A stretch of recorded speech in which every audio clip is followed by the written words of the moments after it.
बचपन में भी मेरा कोई खिलौनों से कोई लगाव नहीं था। मैं इंसान को खिलौना बना दो। मैं आपको देख रही हूँ, तुम कर क्या रहे हो? अभी मैं बताती हूँ, मैं आपके ऊपर लाल कर दूंगी, खून निकाल लूंगी आपका।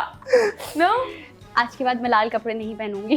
नहीं पहने, हमने तो लाल कपड़ा आपकी खुशी में बिछाया है। लाल लैंप है, आप लाल मेकअप कर सकते हैं, आपके सामने बैठा हुआ है, और क्या चाहिए? ग्रीन चश्मा लगा के।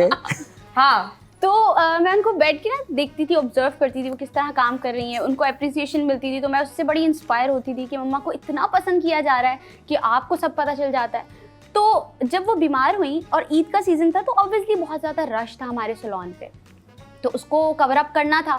मुझे रिजेक्शन भी मिली, बेतहाशा मिली कि ये तो बच्ची है, ये तो ख़राब कर देगी। और मैं अपनी एज से अल्हम्दुलिल्लाह, अच्छी बात है कि मैं छोटी लगती हूँ, तो वो इतना इशू नहीं होता। उस वक्त किस चीज पर इतना इशू नहीं होता कि मैं छोटी लगती 20 साल की बच्ची है? क्या इशू होगा भाई? क्या इशू होगा? मतलब अब तुम क्या चाहती हो कि लोग तुम्हें 3 साल का समझे? नहीं, सही है, दैट्स अ क्वालिटी। क्वालिटी 3 साल का होना इज नॉट अ क्वालिटी। नहीं, वैसे वाकई 23 साल की हो। हाँ, तो उनकी तरह नहीं। नहीं, मैंने कहा मैं पूछ लूँ ना, 23 साल की, क्योंकि लगा आप वैसे ही 17-18 की रही हो, तो मैंने कहा ऐसा ना हो ना आप बढ़ा के बता रही हो उम्र 23 साल। तेरान, कहाँ है वो घी का डब्बा जो तुम निकाल कर यहाँ फेंक रहा है? मैं पूछ रहा हूँ यार, बता। कहाँ है वो डालडा का डब्बा? प्लीज स्पॉन्सर अस। नहीं, मैं असल में 26 का हूँ, तो मैंने बोला सही है ना, 23 और सेम एज बैठे हुए हैं तो अच्छी बातें होंगी। अच्छी बात है ना, अच्छी बात है। तो हाँ, आपकी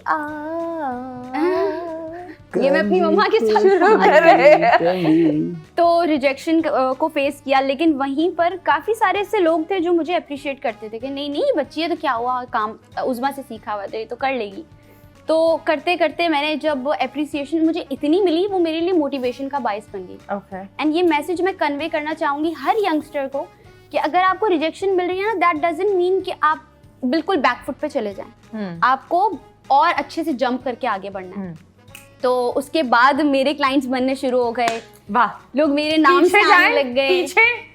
पीछे जाएं, फिर बाद में आपको आगे जाने का मौका मिलेगा। अब किसके पीछे जाएं ये इसने बताया नहीं। पीछे जाएं, लेकिन पीछे जाना जरूरी है भाई। यंगस्टर्स सुनो, पीछे जाएं। नहीं, that was a very kidney touching story. Ouch. नहीं, it was really nice. Thank you so much. And I think you did a great पैगाम that I think बंदे को अपने आप में एक कुछ टैलेंट तो होना चाहिए ना भाई। अगर कुछ नहीं हो तो कुछ तो होना चाहिए। पैसा तो बंदा कमा ले। तुम कैसे सब कमाता है पैसा? लड़कियों को ये बाद में बताना, ये तो मेरे भाई की गाड़ी थी, ये तो तुम क्या कर रहे हो आजकल? आपको पता है मेरा ये है YouTube है, YouTube व्लॉगिंग चल रही है। कैसे चल रही है तुम्हारी व्लॉगिंग? व्लॉगिंग बहुत अच्छी चल रही है अल्हम्दुलिल्लाह। फिर कैंपेन्स आपको पता आती रहती हैं किसी भी चीज़ की, तो वो हम प्रमोशंस के तौर पे इंटीग्रेशन वीडियोस वहाँ से अर्निंग पर टिकटॉक, इंस्टाग्राम, ये क्या तुम भी ऐसे व्लॉग बना रहे हो डेटॉल की बॉटल में एप्पल जूस डालकर मैं पी रहा हूँ, वो वाली वीडियोस चल रही है तुम्हारी या नहीं? नहीं, मेरी वो वाली वो बहुत पहले करते थे ना, अब थोड़ी है वो। अब क्या करते हो? अभी व्लॉग्स नॉर्मल स्टिंग डालते हो? नहीं, अब सब कुछ मिला देते हैं, लेकिन कुछ चीजें होती हैं जो आप नहीं मिलाते हुए दिखा सकते हैं, तो वो चीजें नॉर्मल चल रही हैं। अबे क्या, कौन सी चीज है जो तुम नहीं दिखा सकते जो नॉर्मल चल रही है?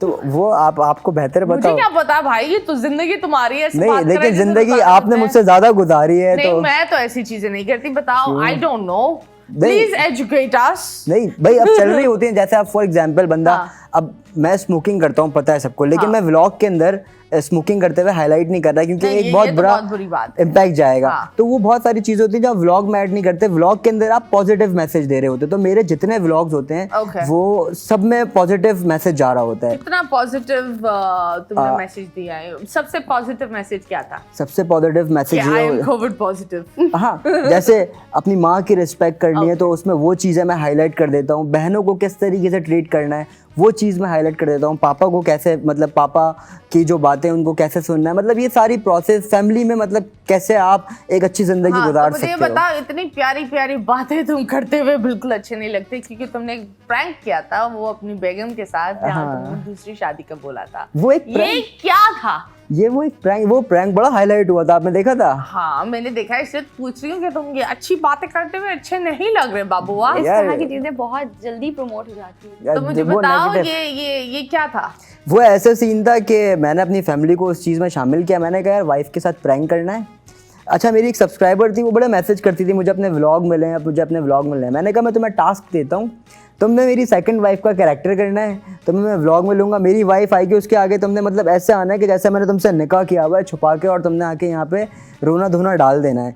मैं देखूँगा मेरी वाइफ का क्या रिएक्शन है। और मैंने अपनी वाइफ को बताया नहीं था, और लिटरली जो उसके एक्सप्रेशंस निकल के आए थे ना, फिर मैं समझ गया। मैंने बोला यार भाई बहुत गलत कर दिया। और लोगों ने कमेंट भी किए यार आप बहुत मासूम लड़की है, आप उसका दिल तोड़ रहे हो। फिर मैंने कहा यार ये तो प्रैंक था। फिर हम जैसे वो रोई तो उसमें मैंने क्लियर किया, मैंने कहा प्रैंक है और ये लड़की सब्सक्राइबर है, इसको शामिल किया। सब्सक्राइबर है, मुझे लड़की को बस सामने लाना था, अरे मौका चाहिए था कि बस फेस टू फेस हो, और यू नो वेरी नाइस ना। बट क्यों अपनी बेगम को कौन रुलाता है, नई नवेली शादी वाली दुल्हन को? अभी देखिए, इसलिए मैं अपने ड्रीम मैन से हट गई थी। वैसे ड्रीम मैन किस तरीके का आपको बंदा चाहिए? आपका हाँ, ये बनाएंगे, ये दर्जी है, इस सेट के पीछे खुद ही बनाने। नहीं, मेरे काफी दोस्त है, मैं रिकमेंड कर सकता हूँ ना, कोई ऐसी बात थोड़ी है। अस्तगफुरुल्लाह मिल गया जनाब। मुझे नहीं मिला, उसको वैसे ही, मतलब वो वैसे ही बोल रही है। तो मुझे बताओ ड्रीम मैन में क्या होना चाहिए? वैसे कोई ऐसा कोई सांचा नहीं है मेरे दिमाग में कि मैं सोचूं कि हाँ this guy is going to be my dream man या कुछ भी। लेकिन एटिकेट्स मेरे लिए बहुत मैटर करते हैं। okay. बहुत ज़्यादा, कि अगर तमीज़ नहीं है बैठने की, उठने की, एक कॉन्फिडेंस नहीं है, तो वो मेरी नज़रों से थोड़ा सा गिर जाता है। ओवर कॉन्फिडेंस नहीं होना चाहिए। तिरान बेटा तमीज से बैठो, ये क्या बात है? मैं शादीशुदा हूँ भाई, तमीज से बैठो। शादीशुदा का मतलब क्या होता है? बदतमीजी से। ये बात एक सेकंड, ये देखो ये तिरान बैठा हुआ है। एक सेकंड, नहीं फुप्पो के घर पर तिरान आया हुआ है। अस्सलाम वालेकुम, ये है हमारा शो। जाएंगे एक ब्रेक के लिए, ब्रेक के बाद वापस आएंगे, क्योंकि मैं भी बैठी हूँ तिरान की तरह। हम नेशनल टीवी चैनल पर इस तरह बैठेंगे। नहीं अभी हम लेंगे एक छोटा सा break. Thank you so much Tiran. And लेंगे एक छोटा सा ब्रेक, ब्रेक के बाद वापस आएंगे। Stay tuned.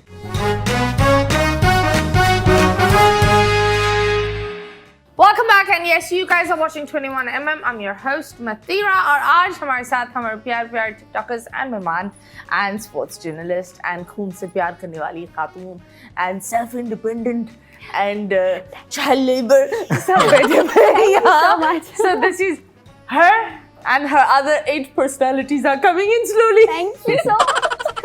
Anyways, so yes, बताओ जिंदगी तो आपने बता दी माशाल्लाह इतने छोटे से टाइम पर। तो शादी करने का क्या प्लान है? शादी कब करना है? फिलहाल नहीं करनी। 30 साल की उम्र में? That's not an issue. अल्हम्दुलिल्लाह अब हमारी सोसाइटी अपग्रेड कर चुकी है। पहले होता था कि छोटी, अब बस बड़ी हो गई शादी कर दो। तो वो एक प्रेशर तुमसे पूछ रही हूँ तुम्हारा प्लान क्या है शादी का? ये बस सोसाइटी में क्यों आ गई? मतलब एक होता है ना, बंदा बोलता है 25 में 26 में मुझे शादी करनी है। कोई गोल्स होते लाइफ में? गोल्स नहीं है? शादी का नहीं है। ओके, शादी का तो क्या गोल है तुम्हारे? 10 साल में अपने आप को कहाँ देखती हो? मैं देखती हूँ एज ए स्पोर्ट्स एंकर। बहुत ही मतलब अपने आप को मैं आईसीसी में देखती हूँ इंशाल्लाह। और साथ ही अपने सैलून को बहुत ज़्यादा मुझे अपग्रेड करना है, तो उसको भी देखती हूँ क्योंकि मैं साइड हसल के साथ साथ चलना। तो ये जो वो क्या होते हैं स्पोर्ट्स के, तुम मुझे 4 से 5 चीजें बता दो। मिड लेग क्या होता है? मजे की बात बताऊं? हाँ, तो मुझे नहीं पता।